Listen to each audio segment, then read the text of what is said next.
ಕನ್ನಡ ನಾಡು ಇದು ಕನ್ನಡಿಗರ ನಾಡಿ ಮಿಡಿತ. ಪತ್ರಿಕಾ ಆರೋಗ್ಯ ಆಂದೋಲನ ಕರ್ನಾಟಕ ಅಂತ ಎರಡು ಸಂಘಟನೆಗಳು ಡ್ರಗ್ ಆಕ್ಷನ್ ಫೋರಂ ಕರ್ನಾಟಕ ಔಷಧಗಳ ಸದ್ಬಳಕೆ ಬಗ್ಗೆ ಜನರಲ್ಲಿ ಜಾಗೃತಿ ಮೂಡಿಸಲಿಕ್ಕೆ ಕೆಲಸ ಮಾಡ್ತಾ ಇದೆ. ಆಮೇಲೆ ಸಾರ್ವತ್ರಿಕ ಆರೋಗ್ಯ ಆಂದೋಲನ ಕರ್ನಾಟಕ ಹಲವಾರು ಸಂಘಟನೆಗಳ ಒಕ್ಕೂಟ ಆಗಿದೆ. ಅದರಲ್ಲಿ ಟ್ರಾನ್ಸ್ಜೆಂಡರ್ ಇದ್ದಾರೆ, ಆಮೇಲೆ ಕಟ್ಟಡ ಕಾರ್ಮಿಕರಿದ್ದಾರೆ, ಬೀಡಿ ಕಾರ್ಮಿಕರಿದ್ದಾರೆ, ಬೇರೆ ಬೇರೆ ಅಂಗವಿಕಲರಿದ್ದಾರೆ, ಬೇರೆ ಬೇರೆ ಸಂಘಟನೆಗಳು ಸೇರಿಸ್ಕೊಂಡು ಸುಮಾರು 30 ಸಂಘಟನೆಗಳ ಒಕ್ಕೂಟ ಸಾರ್ವತ್ರಿಕ ಆರೋಗ್ಯ ಆಂದೋಲನ ಕರ್ನಾಟಕ. ಅದರಲ್ಲಿ ಮುಖ್ಯವಾಗಿ ಏನಪ್ಪ ಅಂತಂದರೆ ಆರೋಗ್ಯ ನಮ್ಮ ಹಕ್ಕು ಅನ್ನೋ ಒಂದು ಅಂಶ ಇಟ್ಕೊಂಡು ಕೆಲಸ ಮಾಡ್ತಾ ಇದೆ. ಸೊ ಈ ಒಂದು ಇವತ್ತಿನ ದಿವಸ ನಾವು ಜಾಥಾ ಮಾಡ್ತಾ ಇದ್ದೀವಿ. ಇದು 3ನೇ ತಾರೀಕು ಫೆಬ್ರವರಿಯಿಂದ ಸೋಮವಾರ ದಿವಸ ಬೀದರಲ್ಲಿ ಚಾಲು ಆಯಿತು. ಆಮೇಲೆ ಬೀದರ್ ಆದಮೇಲೆ ಗುಲ್ಬರ್ಗ ಆದಮೇಲೆ ರಾಯಚೂರು ಆದಮೇಲೆ ಕೊಪ್ಪಳ ಆದಮೇಲೆ ಇವತ್ತು ಬಳ್ಳಾರಿಯಲ್ಲಿ ನಾವಿದ್ದೀವಿ. ಇನ್ನು ಮುಂದೆ ಇದು ಈಗ ಶನಿವಾರ ಆದಿತ್ಯವಾರ ರಜೆ ಇರೋದ್ರಿಂದ ಏನಿಲ್ಲ. ಆಮೇಲೆ ಮತ್ತೆ ಸೋಮವಾರದಿಂದ ದಾವಣಗೆರೆ, ತುಮಕೂರು, ಚಿಕ್ಕಬಳ್ಳಾಪುರ, ಕೋಲಾರ, ಬೆಂಗಳೂರಲ್ಲಿ 14ನೇ ತಾರೀಕು ಫೆಬ್ರವರಿ ಶುಕ್ರವಾರ ದಿವಸ ಅಲ್ಲಿ ಕೊನೆಗೊಳ್ತದೆ. ಅಲ್ಲಿ ಒಂದು ಬಹಿರಂಗ ಸಭೆ ಮಾಡಿ ಇದನ್ನು ನಿಮ್ಮೆಲ್ಲರೂ ಒಂದು ಬೆಂಬಲ ತಗೊಂಡು ಇದನ್ನು ಅಲ್ಲಿ ಮುಗಿಸ್ಲಾಗ್ತದೆ. ಸೊ ಇದು ಇವತ್ತಿನ ಈ ಒಂದು ಜಾಥಾಕ್ಕೆ ಮುಖ್ಯ ಕಾರಣ 3 ಅಂಶಗಳಿದ್ದಾವೆ. ನಮ್ಮ ಹತ್ರ 3 ಬೇಡಿಕೆಗಳಿದ್ದಾವೆ ನಮ್ಮದು. ನೀವು ಅಕ್ಟೋಬರ್ ನವಂಬರ್ ತಿಂಗಳಲ್ಲಿ ನೀವು ನೋಡಿರ್ಬೋದು, ನಮ್ಮ ಜಿಲ್ಲೆಯಲ್ಲೇ ತಾಯಂದಿರ ಸರಣಿ ಸಾವಾಯಿತು. ಇದು ಸರಣಿ ಸಾವು ಅತಿ ದೊಡ್ಡ ಶಾಕು. ನಮ್ಮ ಅತಿ ಬಡವರಿದ್ದಾರೆ, ಯಾರು ನಮ್ಮ ಸರ್ಕಾರಿ ಆಸ್ಪತ್ರೆ ಮೇಲೆ ಡಿಪೆಂಡ್ ಆಗಿದ್ದಾರೆ, ಅವ್ರಿಗೆ ಇದು ದೊಡ್ಡ ಶಾಕು. ಯಾಕಪ್ಪ, ನಾನು ಆಸ್ಪತ್ರೆಗೆ ಹೋದರೆ ನನಗೂ ಎಲ್ಲಿ ಸಾವಾಗ್ತದೆ ಅಂತ ಭಯ ಇವಾಗ ನಮ್ಮ ಜನರಲ್ಲಿ ತುಂಬಿಟ್ಟಿದ್ದೀವಿ.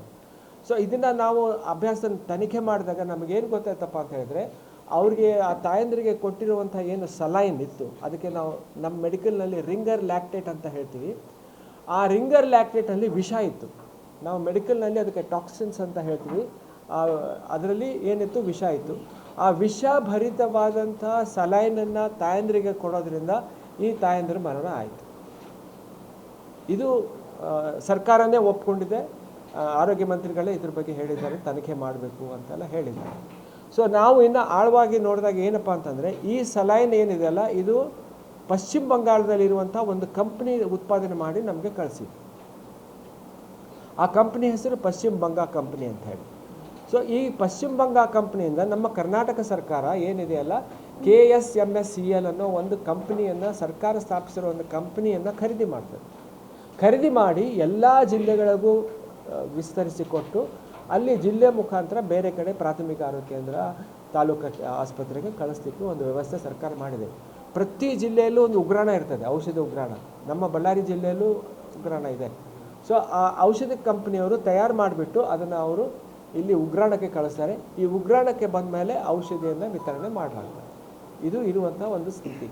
ಆಮೇಲೆ ಅದನ್ನು ಟೆಸ್ಟ್ ಮಾಡೋದಿಲ್ಲ, ಅದನ್ನು ಟೆಸ್ಟ್ ಮಾಡದೆ ನೇರವಾಗಿ ಕಳಿಸ್ತಾ ಇದ್ದಾರೆ ಜನರಿಗೆ. ಸೊ ಇದನ್ನು, ಅಥವಾ ಇನ್ನೊಂದೇನು ಹೇಳ್ತಾರೆ, ರ್ಯಾಂಡಮ್ ಟೆಸ್ಟಿಂಗ್ ಅಂತ ಹೇಳ್ತಾರೆ. ಅಂದರೆ ಕೆಲವು ಅಲ್ಲಿಂದ ಔಷಧ ಆರಿಸ್ಬಿಟ್ಟು ಇಷ್ಟು ಕಳಿಸ್ತಾರೆ.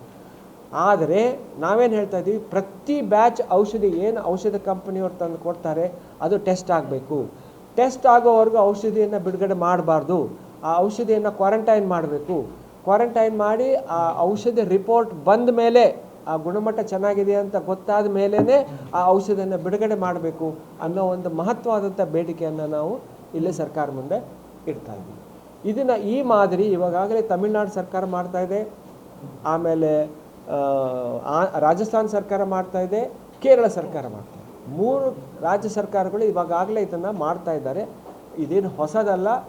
ಇದಕ್ಕೇನು ಬೇಕಪ್ಪ ಅಂದರೆ, ಒಂದಿಷ್ಟು ಎಂಪೆನಲ್ಡ್ ಲ್ಯಾಬೊರೇಟರೀಸ್ ಬೇಕು. ಆ ಲ್ಯಾಬೊರೇಟರೀಸ್ಗೆ ನೀವು ಅದನ್ನು ಹೆಸರನ್ನು ಮುಚ್ಚಿಟ್ಟು ಅದನ್ನು ಅವ್ರಿಗೆ ಕಳಿಸ್ಕೊಡ್ಬೇಕು. ಅವರು ಅದನ್ನು ರಿಪೋರ್ಟ್ ನೋಡಿ ಕಳಿಸ್ತಾರೆ, ಇದು ಗುಣಮಟ್ಟ ಇದೆಯೋ ಇಲ್ಲೋ ಅಂತ.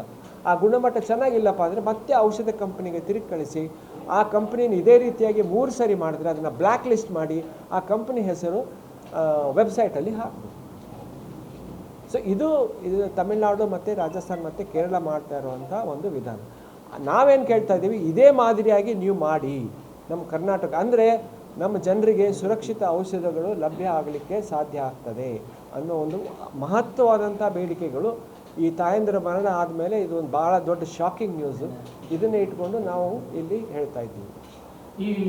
ಏನೇ ತೊಂದರೆ ಆಗಿದ್ರೂ ಇಮಿಡಿಯೇಟ್ ನಾವು ಸ್ಪಂದನೆ ಮಾಡಿ ಅದು ಬೇಡಿಕೆಗಳು ಆಗಬೇಕು ಮತ್ತು ಈ ಥರ ಔಷಧಿಗಳು ನಿರ್ಲಕ್ಷ್ಯದಿಂದ ಬಾಣಂತಿಯ ಸಾವುಗಳು ಜಾಸ್ತಿ ಆಗ್ತಾ ಇದ್ದಾವೆ ಅಂತಂದು ಕಳೆದ 1.5 ತಿಂಗಳಿನಿಂದನೂ 2-3 ಹಂತದಲ್ಲಿ ನಾವು ಹೋರಾಟಗಳು ಮಾಡಿದ್ವಿ. ಡಿ ಸಿ ಮೆಂಬರ್ ಕೊಟ್ಟಿದ್ವಿ. ಅದೇ ರೀತಿಯಲ್ಲಿ ಅದಾದ ನಂತರ ಹೆಲ್ತ್ ಮಿನಿಸ್ಟ್ರು ಬಂದಿದ್ದಾರೆ ಮತ್ತು ಅವರು ಒಂದು ಸಮೀಕ್ಷೆ ಮಾಡಿದ್ದಾರೆ. ಅದೇ ಆಗಿದ್ರೇನು ಮತ್ತು 2 ತಿಂಗಳಾದ ನಂತರ ಮತ್ತೆ 2 ಸಾವುಗಳಾಗಿದ್ದಾವೆ. ಮೊನ್ನೆ ಯಾವುದೋ ಒಂದು ಟಿ ವಿ ಕಾರ್ಯಕ್ರಮದಲ್ಲಿ ಬಂದಾಗ ಡಿ ಸಿನ ಅವರು ಕೇಳ್ತಾ ಇದ್ದವಾಗ ಈ ಥರ ಆಗ್ತಾಯಿದ್ದಾವೆ ಇದಕ್ಕೇನು ಅಂತಂದಾಗ ಈಗ ಏನೂ ಇಲ್ಲ ನಮ್ಮ ಜಿಲ್ಲೆಯಲ್ಲಿ, ಅದು ನಿವಾರಣೆ ಆಗಿದೆ ಅಂತ ಹೇಳ್ತಾ ಇದ್ದಾರೆ. ಅಂದರೆ ಮೇಲ್ನೋಟಕ್ಕೆ ಹೇಳೋದಲ್ಲ, ನಿಜವಾಗ್ಲೂ ನಿವಾರಣೆ ಅಂತಂದರೆ ಔಷಧಿ ಅದು ಏನಾಗಿದೆ ಅದು ರದ್ದು ಮಾಡಬೇಕು ಮತ್ತು ಹೊಸ ಇದರಲ್ಲಿ ಮಾಡಿ ಯಾರಿಗೂ ಇನ್ನು ಮುಂದೆ ಆಗಬಾರ್ದು ಅನ್ನೋ ಲೆಕ್ಕದಲ್ಲಿ ಆಗಬೇಕಾಗ್ತದೆ. ಮತ್ತು ವಿಮ್ಸಲ್ಲಾಗಿರ್ಬೋದು ಮತ್ತು ಅದೇ ರೀತಿಯಲ್ಲಿ ಗೌರ್ಮೆಂಟ್ ಡಿಸ್ಟಿಕ್ ಆಸ್ಪತ್ರೆಯಲ್ಲಾಗಿರ್ಬೋದು ಸ್ವಚ್ಛತೆ ಭಾಳ ಕಡಿಮೆ ಇದೆ. ಯಾಕಂತಂದರೆ ನಾವು ಅಲ್ಲಿ ಹೋಗಿ ನೋಡಿದಾಗ ಸ್ವಚ್ಛತೆ ಸರಿಯಾಗಿಲ್ಲ. ಮತ್ತು ಅದೇ ರೀತಿಯಲ್ಲಿ ಅಲ್ಲಿ ಹೋಗಿ ರೋಗಿಗಳು ಭಾಳಷ್ಟು ಲೈನಲ್ಲಿ ನಿಂತ್ಕೊಂಡು 3-4 ತಾಸು ನಿಂತ್ಕೊಂಡಿದ್ರೇನು ಅವ್ರಿಗೆ ಸರಿಯಾದಂಥ ಚಿಕಿತ್ಸೆ ಆಗ್ತಾಯಿಲ್ಲ. ಮತ್ತು ಅದೇ ರೀತಿಯಲ್ಲಿ ಅವ್ರಿಗೆ ಎಲ್ಲವೂ ಹೊರಗಡೆ ಬರೆದು ಕೊಡ್ತಾ ಇದ್ದಾರೆ. ಮೊನ್ನೆ ಒಂದು ಇಲ್ಲಿ ಕೊಡಗಲ್ಲಲ್ಲಿ ತಿರ್ಕೊಂಡಿದ್ದ ಬಾಣಂತಿಯ ಅವರ ರಿಲೇಷನ್ ಕೇಳಿದಾಗ ಅವರು ಒಂದೇ ಮಾತು ಹೇಳಿದರು, ಮೇಡಮ್ ನಮಗೆ ಸಿಸೇರಿಯನ್ ಆಗೋಕ್ಕೆ ಅಂತಂದು ಕರ್ಕೊಂಡು ಬಂದಿದ್ವಿ. ಅಲ್ಲಿಂದ ಕರ್ಕೊಂಡು ಬಂದ ಮೇಲೆ 3 ದಿನ ಅವರು ನಾರ್ಮಲ್ ಆಗುತ್ತೆ ಅಂತಂದು ಆಸ್ಪತ್ರೆಯಲ್ಲಿ ಟ್ರೈ ಮಾಡಿದರು. 3ನೇ ದಿನ ಅವರು ಸಿಸೇರಿಯನ್ ಮಾಡಿದ್ದಾರೆ. ಆದ ನಂತರ 2ನೇ ದಿನಕ್ಕೆ ನಾವು 3ನೇ ದಿನಕ್ಕೆ ನಿಮ್ಮನ್ನ ಕಳಿಸ್ತೀವಿ ಅಂತಂದರು. ಕಳಿಸ್ತೀವಿ ಅಂತಂದು ಜನರಲ್ ವಾರ್ಡ್ಗೆ ಹಾಕಿದ್ರು. ಅದರ ನಂತರ ಏನಾಯಿತು ಅಂತಂದರೆ ಇದ್ದಕ್ಕಿದ್ದಂಗೆ ಅವ್ರಿಗೆ ಲೋ ಬಿ ಪಿ ಆಗಿದೆ ಅಂತಂದು ಮತ್ತೆ ವಾರ್ಡಿಗೆ ಶಿಫ್ಟ್ ಮಾಡಿಕೊಂಡಾರೆ, ಐಸಿಯುನಲ್ಲಿ ಇಟ್ಟಿದ್ದಾರೆ. ಇವ್ರಿಗೇನೋ ಹೊರಗಡೆ ಒಂದು 6,000 ಬಿಲ್ ಮಾಡಿ ಹೊರಗಡೆ ತರ್ರಿ ಅಂತ ಹೇಳಿದ್ರಂತೆ. ಅವರು ಔಷಧಿ ಹೊರಗಡೆನಿಂದ ತಂದು ಅವರು ಕೊಟ್ಟಿದ್ರೇನೋ ಆಯಮ್ಮ ಉಳಿದಿಲ್ಲ, ಆಕೆ ಮರಣ ಹೊಂದಿದ್ದಾರೆ. ಏನು ಅಂತಂದರೆ ಬಿ ಪಿ ಲೋ ಆಗಿದೆ ಅಂತ ಹೇಳ್ತಾ ಇದ್ದಾರೆ. ಇಂಥ ಡಾಕ್ಟ್ರಿಗಾರೆ ಅವರು ಯಾರು ಕೇಸನ್ನ ಹ್ಯಾಂಡಲ್ ಮಾಡಿದ್ದಾರೆ ಆ ಡಾಕ್ಟ್ರನ್ನ ಇಮಿಡಿಯೇಟ್ ಸಸ್ಪೆಂಡ್ ಮಾಡಬೇಕು ಅಂತ ನಾವು ಈ ಮೂಲಕ ನಿಮಗೆ ಹೇಳ್ತಾ ಇದ್ದೀವಿ. ನೀವಿನ್ನು ಕನ್ನಡ ನಾಡು ವಾಹಿನಿಯನ್ನ ಸಬ್ಸ್ಕ್ರೈಬ್ ಮಾಡಿಕೊಂಡಿಲ್ವಾ? ಈಗಲೇ ಸಬ್ಸ್ಕ್ರೈಬ್ ಮಾಡಿ, ಬೆಲ್ ಐಕಾನ್ ಅನ್ನ ಒತ್ತಿ ನೋಟಿಫಿಕೇಶನ್ಗಳನ್ನ ಪಡೆಯಿರಿ.